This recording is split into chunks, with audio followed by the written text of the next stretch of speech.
Hey gang, hello, hello, hello. I grabbed this brush and then realized it needed a haircut. Do you ever give your brushes a haircut? I find myself doing more of it. I feel a little more freedom, a little more confidence to do this. After using a brush or abusing a brush, as the case may be, you get some of the bristles splaying out.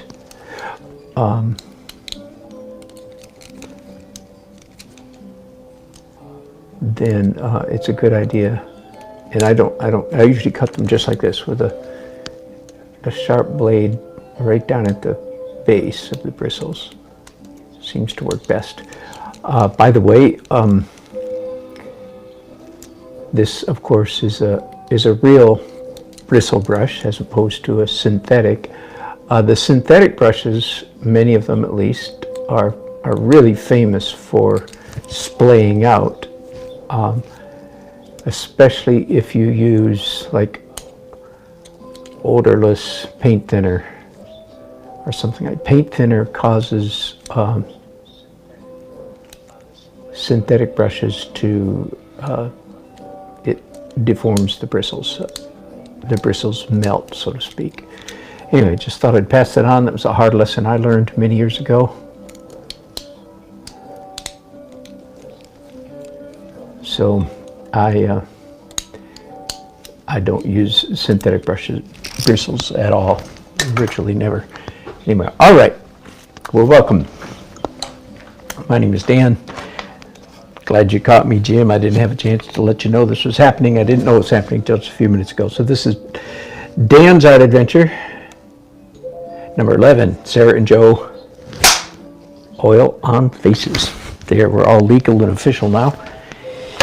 This will probably be a fairly short broadcast because I have other things I need to do here pretty soon. So I'll just sort of squeeze one in. Over here mixing titanium white and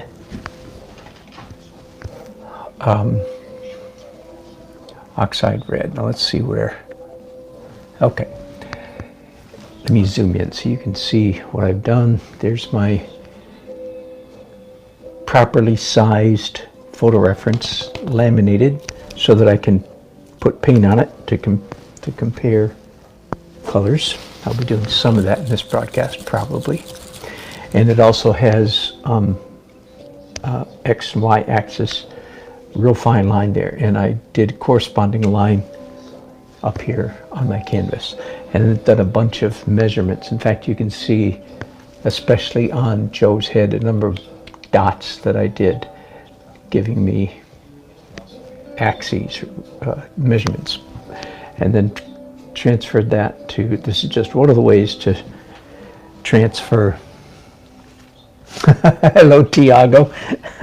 Good for you.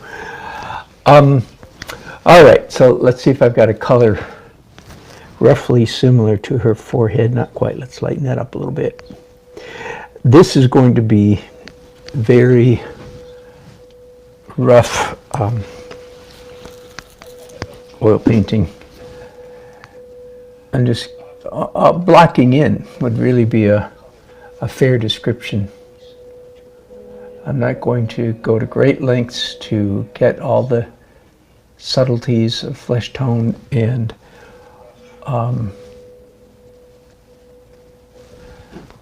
little gradations of shadow right.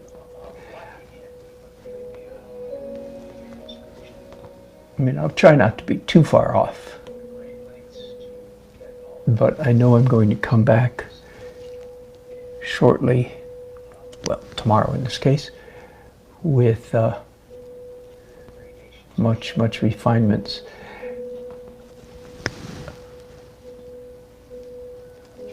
So again, just want to sort of, this is very much like a childlike coloring in a coloring book, what I'm doing right here. Just coloring in the lines. very simplistic, and I hope to knock it off. Not knock it off. I hope to I hope to knock it out. Those two things mean something quite different, don't they? I hope to knock it out here pretty quickly. And probably, other than occasionally, I may use my caliper, divider, whatever you want to call them, compass, to double check some of my measurements. Just, I might stumble along and go, that doesn't look right. Let's double check that. I may certainly do that. But other than that, I probably am finished with the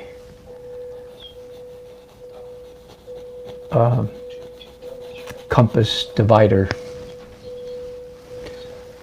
method of capturing accurate lines or accurate placement of features, right?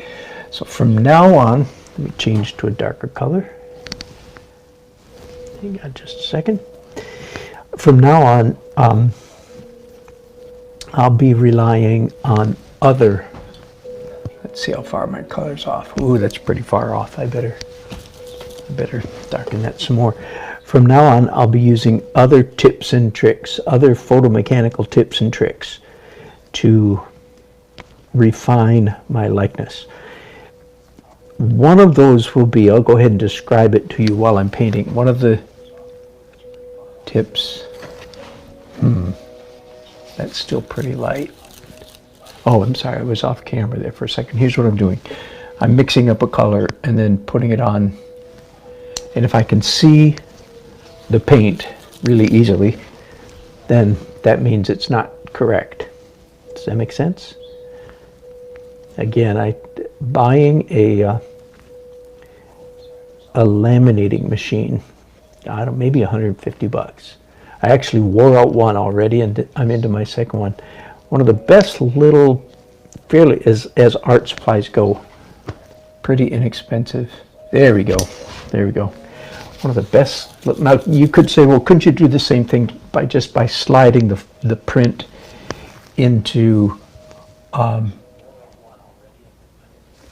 plastic sleeve? And the answer is yes, certainly, of course you can. It just doesn't work as well. Here's another little tip. I didn't expect to get off on this, but since I'm this far in, the process of lamination improves the quality of an inkjet print. So this is just, cheap, regular, off-the-shelf at Staples or Office Max or wherever, right? It's nothing fancy. It's just again, $150 maybe printer, something like that. And the quality of that kind of printer is just, it's okay, but it's not great by any means, right? I'm going to cheat and do a little bit of blending here, which, as you know, I'm not supposed to do blending. That's another story for another time. So the quality of the prints off your home quality printer is not very good, but it's drastically improved when you laminate it, and putting it inside a plastic sleeve does not at all accomplish that same degree of improvement. So there you go. For what it's worth, the laminator. All right, let's go back to talking about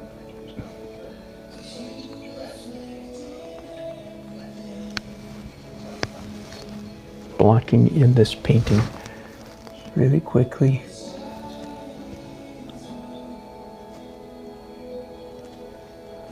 My left hand is not as steady or controllable or predictable as my right hand, as most of you can understand. That's why I try, even at this early stage, to force myself to use my left hand as much as possible.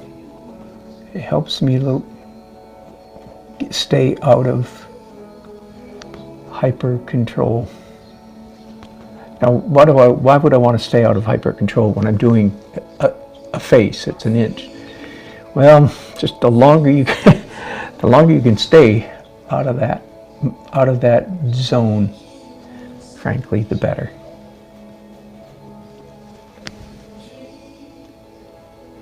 The best painting, even when you're doing, and again, forgive me, I'm cheating here a little bit by using a slightly larger dry brush to blend.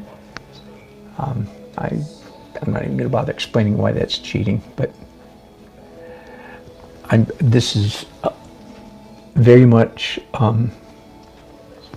the underpainting phase of this. So sometimes I call it, I'm going to try to sargentize, as in John Singer Sargent. I'm just sort of, for fun, picking him as an icon of good portrait painting. I am going to sargentize these portraits late in the process. And by that I mean, in case you're wondering, I am going to,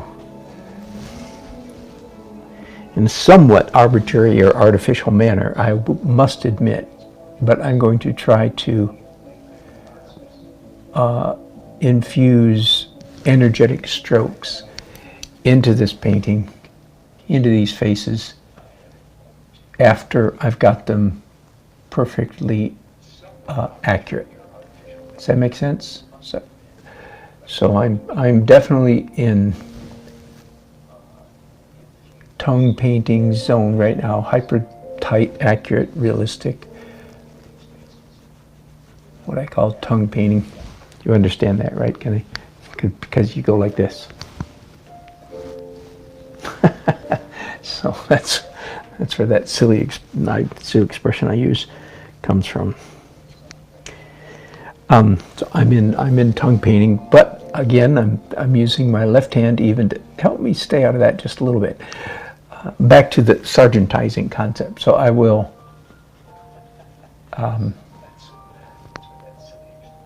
try to get the portrait perfectly accurate. That'll take a while. That'll take a couple steps. And then after it's perfect, I often come back and intentionally add some more artsy, energetic strokes. Now, the traditional word for that is loose.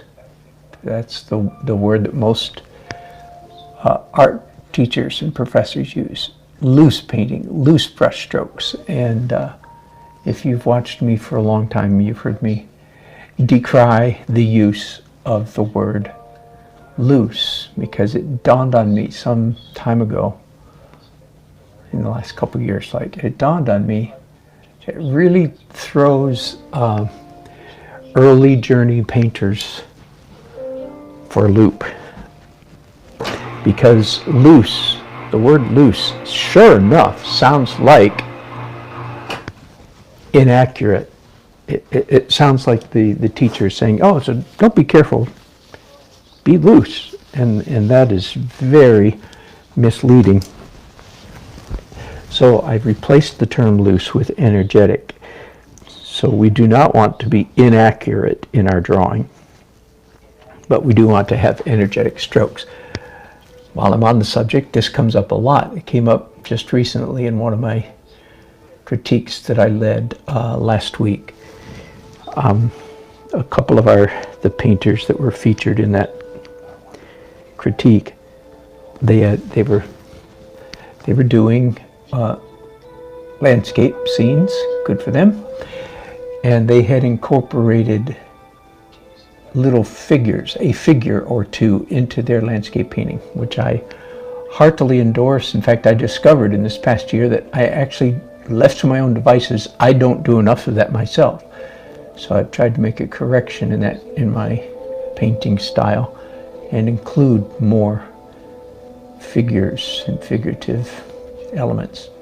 Anyway, the problem is, as soon as you introduce a human figure, the same thing is true for animals, and to a slightly lesser degree to cars, vehicles.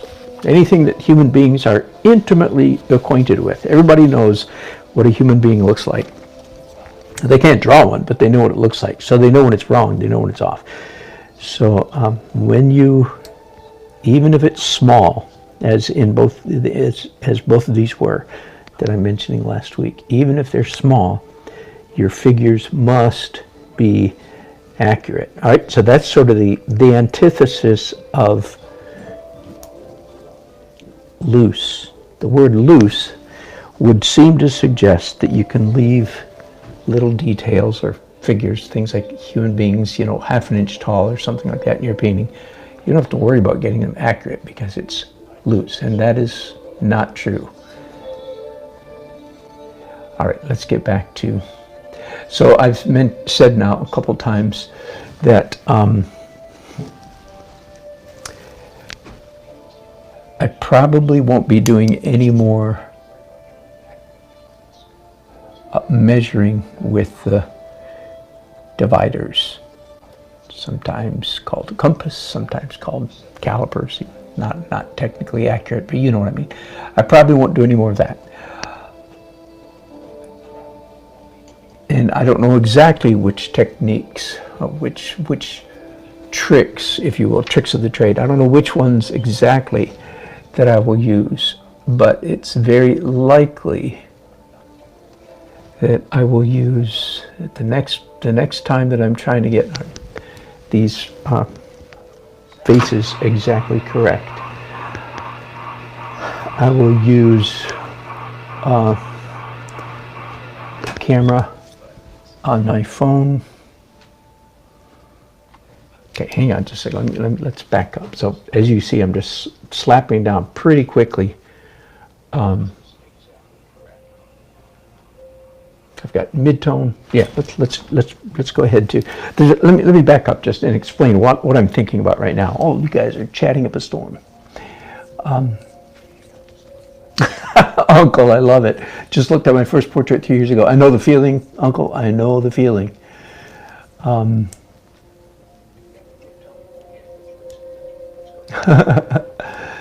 Good point about beards and mustaches. That's good.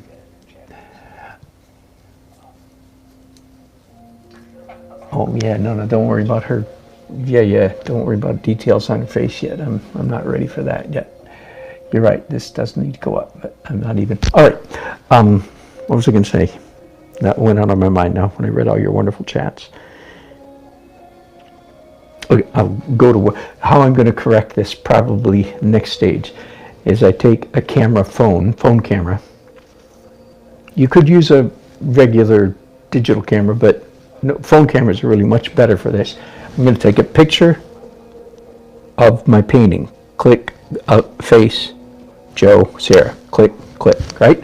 And then in my camera, well, first of all, just taking a picture and looking at the image on your phone, you'll often see mistakes. Then I'm going to put in a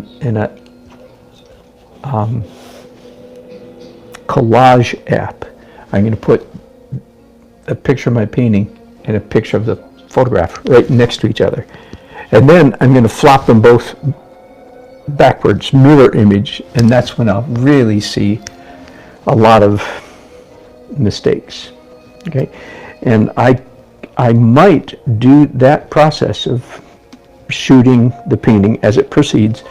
I might do that as many as 4 times. So that would be extraordinary, but it has happened. Till I get it right. We'll talk about that later as things develop. That's way too fat of a line. Oh, I know. What I was going to talk to you about why I'm debating what to do next. There are several different ways to proceed on a portrait.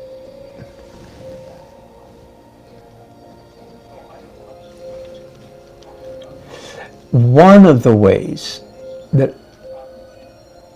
I don't think I've ever heard anybody else teach this, there probably is somebody somewhere, but I just haven't caught them, so let me pass it on for what it's worth. One of the ways to paint a portrait is to start with the faraway objects and move close. That sounds strange. Let me explain. Which is closer to us, her lips or her teeth? Her lips are closer to us. Therefore, do her teeth first, and then her lips. But what's far down here in her mouth? What's farther away than her teeth? The answer is the corners, the dark corners where her teeth go away from us. Same thing in the eye. Which is further away, the iris or the eyelashes? Clearly, the iris is far away, and the lashes are closer. So that's just one among many other ways to consider doing a portrait. All right, hang on just a second. Another little energetic brush strokes I'm going to try. At this point, I'm really losing some of the drawing that I did, some of the measuring that I did.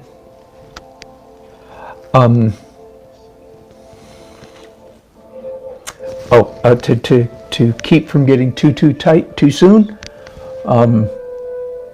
try to stay in bristle brushes as long as you can. Don't yield to the temptation to go to hair brushes. I don't mean a fur brush. An authentic, like this is a Winsor Newton Series 7, really a watercolor brush, right? So try to avoid this. I will use this eventually on a portrait this size. A bigger portrait, I wouldn't have to go to it at all, but one this size, alas, I will need to yield to the temptation at some point, but that's way down the line. So try to stay away from that as long as possible. Try to paint like a real painter until you are a real painter. Just try to fake it till you make it.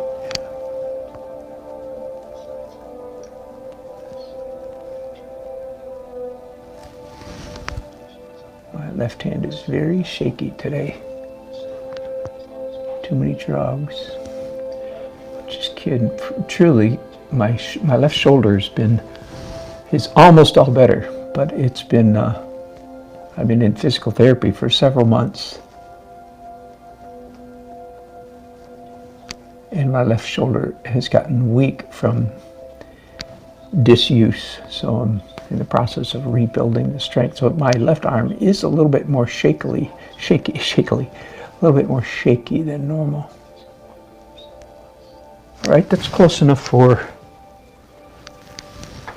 jazz, as the musicians would say. Close enough for jazz.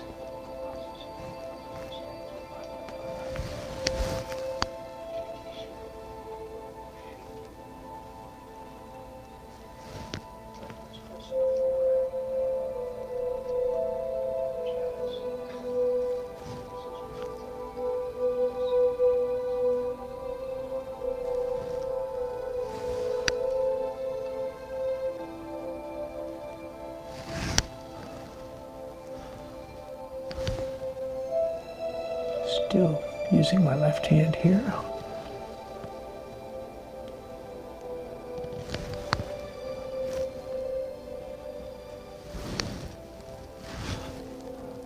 I guess I have, no, not quite the right color for his beard. Let's mix up something a little different over here.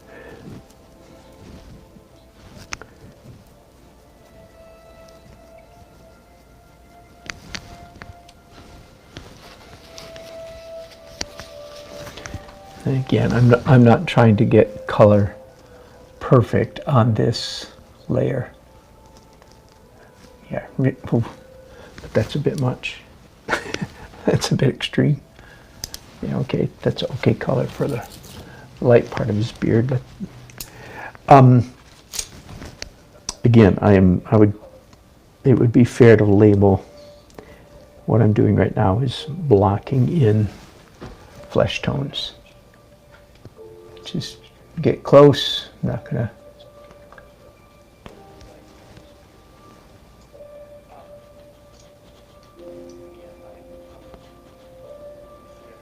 I guess in this respect, I am painting like a quote-unquote real painter right now, in that I am allowing or making the image, the painting, emerge slowly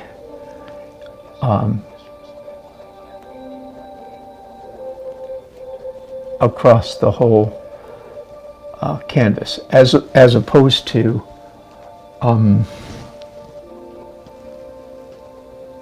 starting, say, in the upper left corner, since I'm right-handed, start in the upper left corner and just paint a forehead, then an eye, then a nose, and an eye, a cheek, coming down that way, which no doubt you've seen people do, and maybe you've done yourself, maybe I've done myself, I don't remember, probably.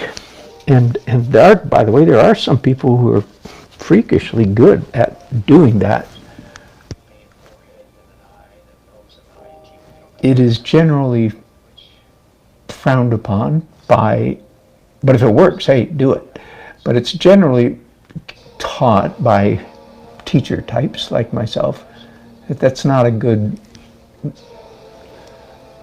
technique to follow. But for one thing, it's hard as heck to get an accurate drawing that way, because as you go across an image, your sense of scale tends to shift. In fact, almost always you tend to get larger as you go. That's a long story. I won't explain why that happens, but it does. Indeed, it has to do with the sort of the psychological telescopic effect we have built into our brains, into our eyes. Whatever we focus on carefully with our eyes grows larger in our perception. I've got a dark reddish color on my brushes right now, and it seems like a good color to never paint with your fingers. I say that, I'm careful to say that every time I paint with my fingers.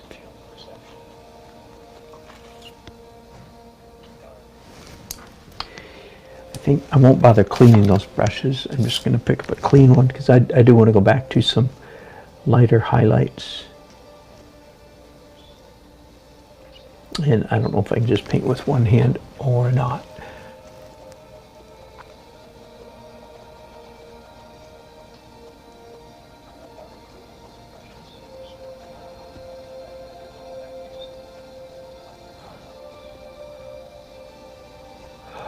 Another way to say why do I want to be somewhat loose at this point in my painting?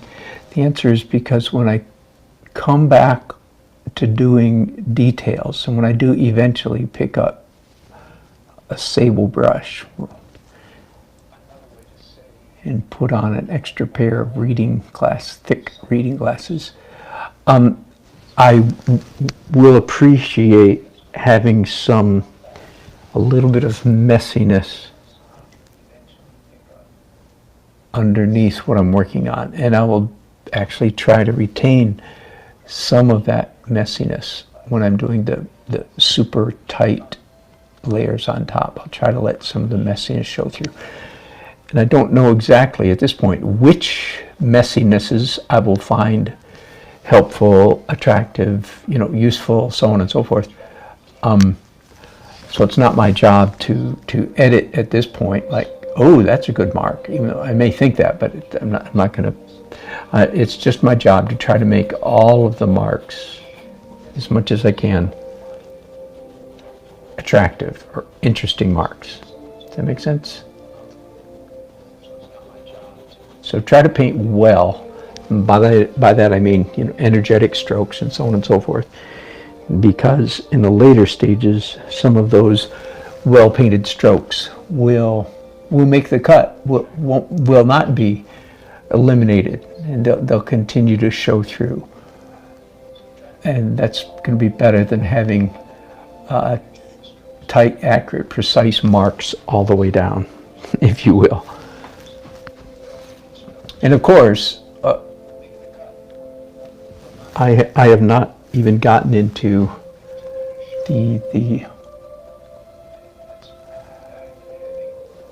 careful corrective part of these faces yet. So I'm not even sure that some of these marks are going to be found to be erroneous. I just described a little while ago how I'm going to do that, right? Using my phone. Hey, here's a fun. I usually tell you not to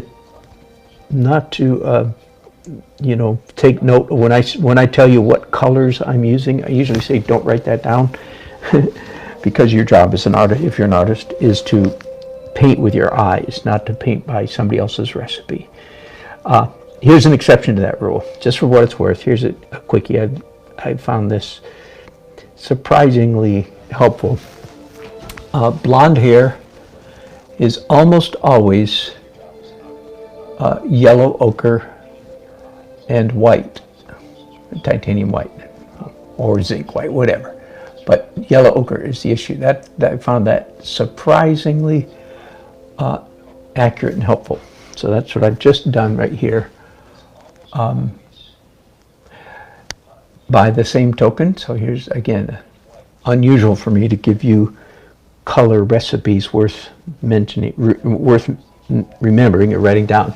But here's another one, and that is brunette hair, brown hair. A really good way to start brown hair is with raw umber. Now, that's a little dangerous because different manufacturers' raw umber varies somewhat. But anyway, it's probably still fairly safe. So there you go. Yellow ochre for blonde hair and raw umber for brunette. After that, you have to use your eyes, of course, to make adjustments according to what you see. But that's what I just did right here on Sarah's hair, and it looks to me like it was a pretty good start. I'll be making adjustments, of course, especially in the later subsequent stages. Okay, you can kind of tell who she is now. Now, he has red hair, and I do not have a formula. So darn it, I'm going to have to use my eyeballs. It's come to that, has it? I don't know what color red hair is. Certainly it's not that color. Let me see. I'm going to kill that chroma, push that chroma down a little bit, and add a little bit of oxide red. You understand oxide red is a brown color. It's a reddish brown.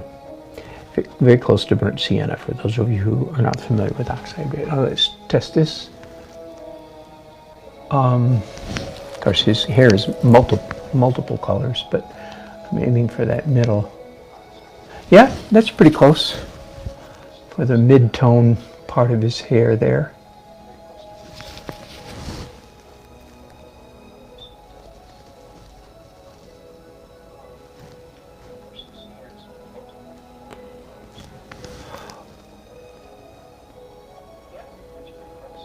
I think I'll go ahead and block in all of his hair with this pale reddish brown, and then come back and do some of the highlights.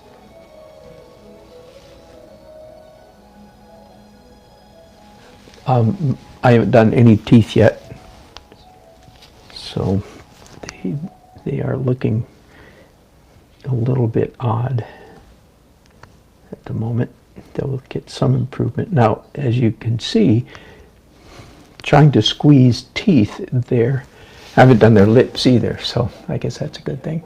I will do their teeth first and then their lips for the very reason I mentioned earlier.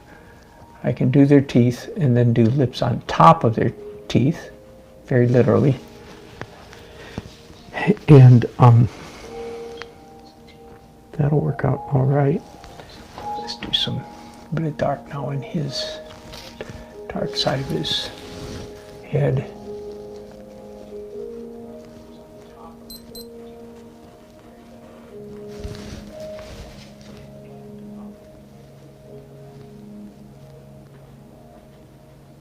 I haven't done either of the ears as well.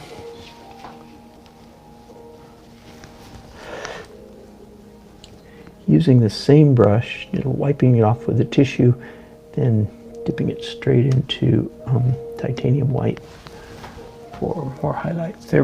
They both have very light hair, don't they? They're gonna have some tow-headed kids, I imagine, if they have children.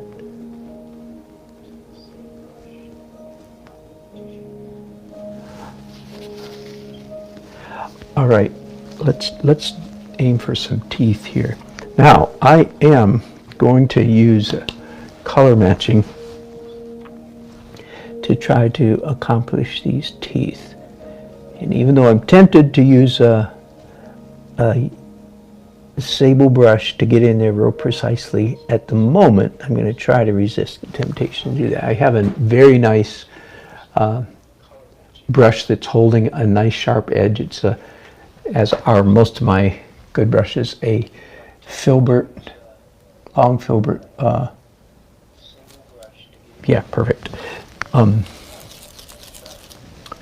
me find one with the writing still on it. See if I can find one. Silver Brush Company. Anyway, Grand Prix Silver Brush Company, as you may have heard me talk about before, one of my favorite.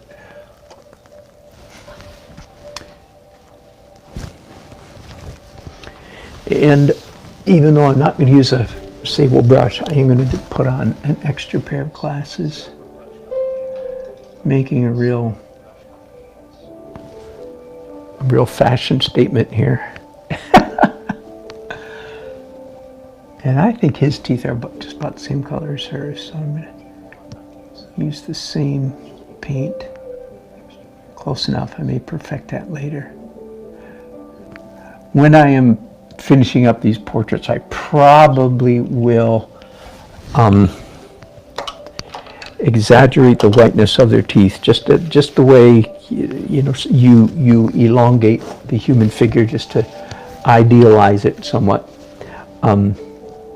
Likewise, you don't want to go crazy and make their teeth white. Oh my goodness, no. But fixing her forehead a little bit before it's bothering me.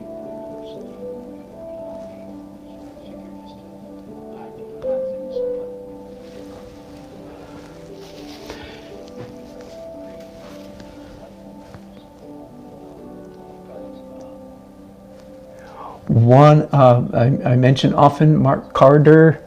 As you can tell, I've been influenced by him. He's very generous. He does some really good teaching for free on his YouTube channel, and I've taken advantage of that one. I think he's got one called The Most Common Mistake or something like that, that early portrait painters make. And he says that one of the most common mistakes we make, do we still have sound? Whew. Okay. One of the most common mistakes made in portrait painting is exaggerated contrast. That is so true, and that was so true of me. I hope I'm over it. I'm not positive that I am, but I heard him say this 3 or 4 years ago, fairly late in my own journey, and at the very same time I was sort of discovering it on my own. That's the best way, when somebody says something and you go, oh man, that is so true. I'm doing dark corners, so not in the right order here, by the way, right?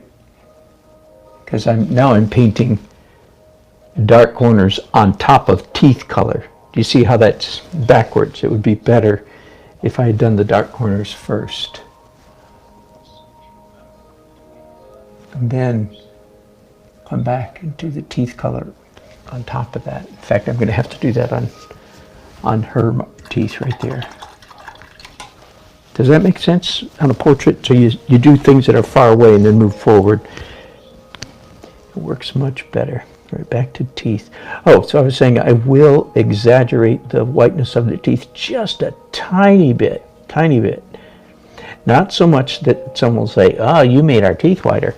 No. Just enough so that they'll look at the painting and say, ooh, we look good. Very delicate balance. All right, I think that's good enough for now, and I'm liking this brush so well. I think I'm going to keep rinsing it out, cleaning it up. I'm going to keep using it. Let's do some lips. Hello, Susan. Hello, Michael. And Shani Pot, a new person. There's a good question. Do I ever look at my videos? No, I haven't done that. Not a bad idea. All right, lips, lip color. And I am definitely going to do some color matching. One of the surprises to me about lips, I'm continually surprised, is how everybody knows they're quote unquote red, right? And even without makeup, I'm talking about. Okay, much too light. Too light for the top lip, and too dark for the bottom lip on her. But no, a little bit more red. All right, what surprises me about the redness of lips, let's say in children and people without makeup especially, is that it's so often a cool red, a purplish red instead of a warm. I would expect, our flesh tone of humans is brownish, warm, right? Not so much blue. So I would expect our lips to be likewise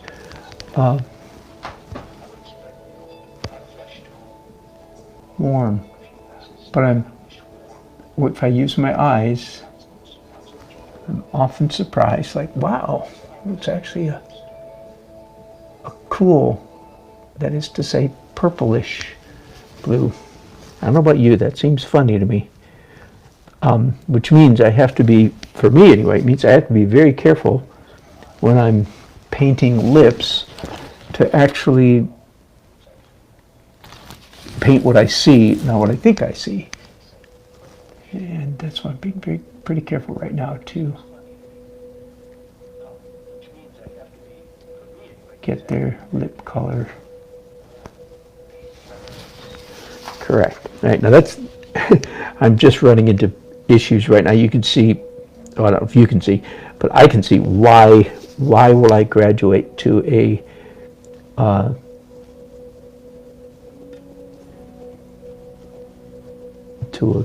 good sable brush here in a little while. The reason is because I can only get so much detail with this, even with a good, nice, sharp, crisp bristle brush.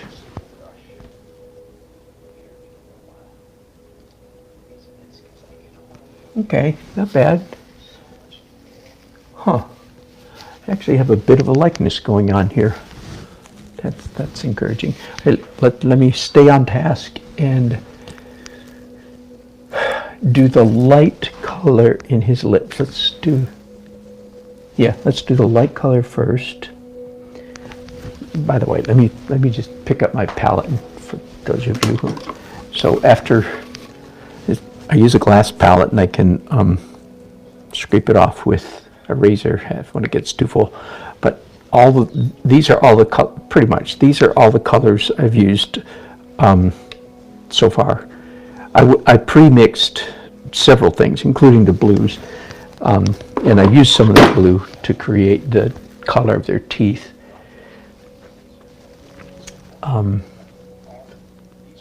So some people are very nice and orderly in how they lay out their flesh tones. I admire them, but I ain't ever going to be one. I'm a fairly neat, orderly artist, but not extreme. I'd say I'm on the spectrum more neat than not neat. But it doesn't matter. If you're a messy artist, don't even worry about it. Don't don't berate yourself and say, oh, I should be neater. I was talking to an artist this morning, and he said that about himself. He said, nah, you know, if having a messy palette works for you, man, go for it. Don't anybody telling you. That's pretty close. Good. All right, so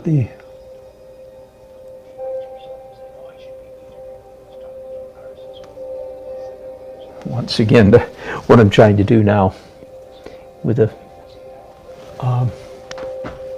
bristle brush, just about pushing the limits of a bristle brush. Hey, that's a nice color for the bottom of his nose, though.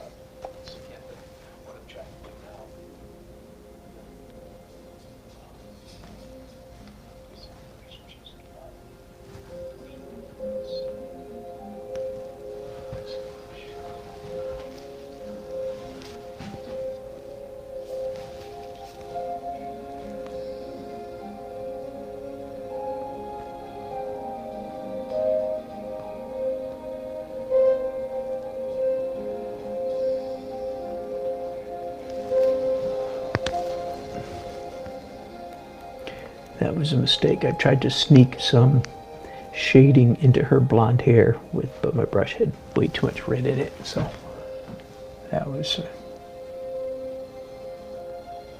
an unfortunate stroke.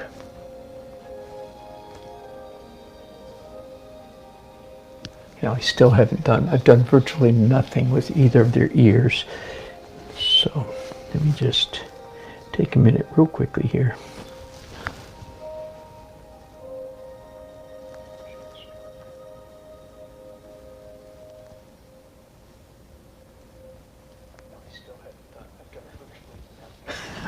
Susan, yes indeed.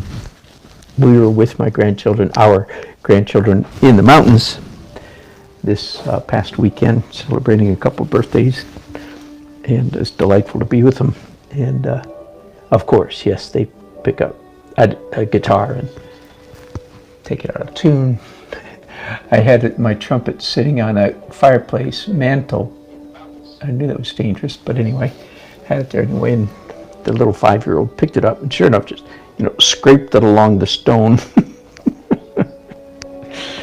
You believe me, I did not scream, yell. I said I didn't. I was not upset. I mean, if it's too late, my instruments are made to be played and abused. They are instruments. They're not treasures. So I'm not real fussy. It's a good trumpet. But anyway, I did say, okay, don't put it down. Don't put it down. He's a little confused. Why should I put it down? Because I knew if he did, he would scrape it on the stone again. I said, thanks. Let me put it down, and explained why. Anyway, yeah, we had a great time with our grandchildren over the weekend. And yeah, guitars and other things, absolutely out of tune and so forth.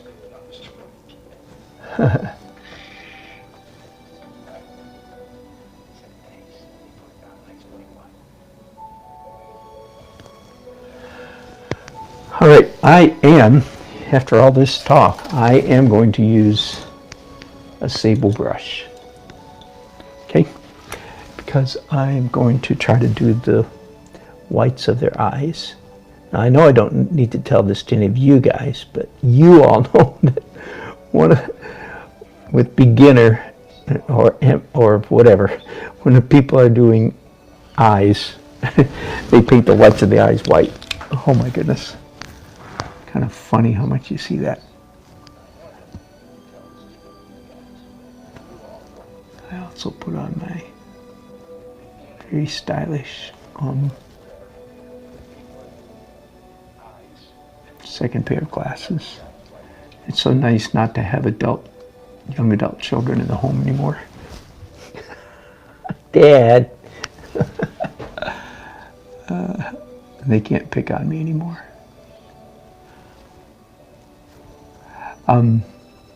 Same thing, of course, with the whites of the eyes. I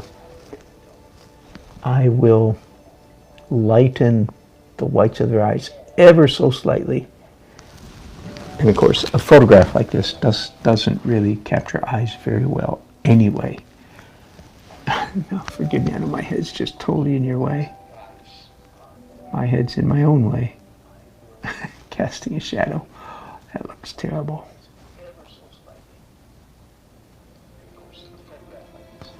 But I will probably stop pretty close to that. I'm waiting. Ooh, too much white on the teeth. I will stop here real soon. Let me do a little bit of upper eyelid.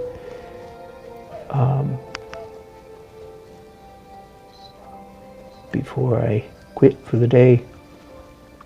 And this will all be dry tomorrow, of course. So I'm doing these portraits in a sense the easy way, the lazy way.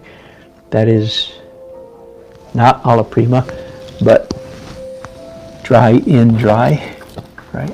I'm sorry, wet onto dry.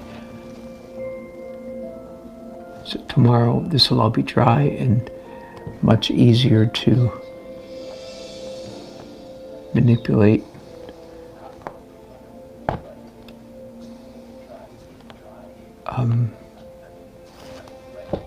Wet paint on top of dry paint, as you probably know. Not nearly as artsy, but easier.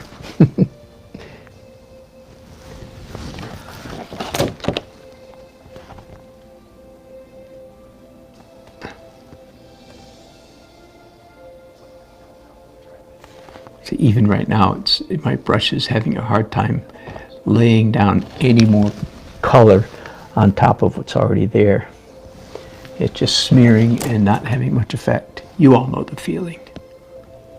That's why it'll be so much easier tomorrow when I come back and all this is dry.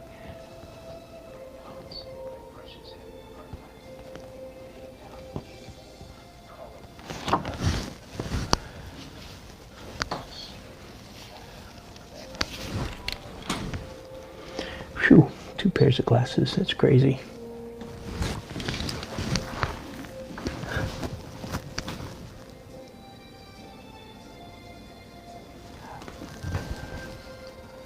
All right, there are all kinds of things not quite right about these 2 portraits, and that's to be expected, right? That's the nature of painting in layers or phases.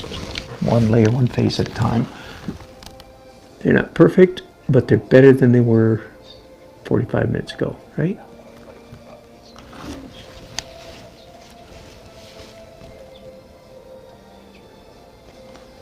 And now that I've got these super magnifying glasses on, I can see my mistakes even better than I could before.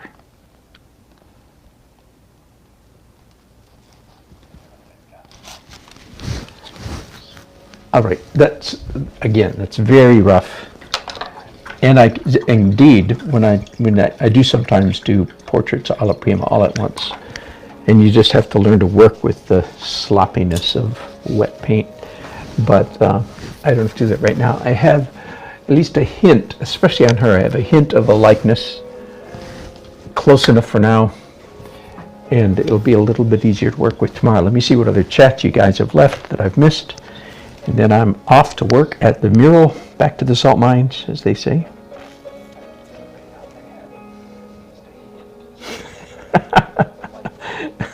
Danny, 6 eyes. Exactly.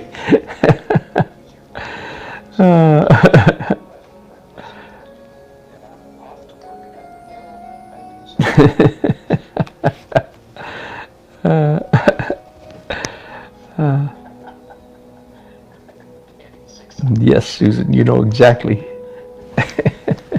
what grandchildren are like. You absolutely love them to death.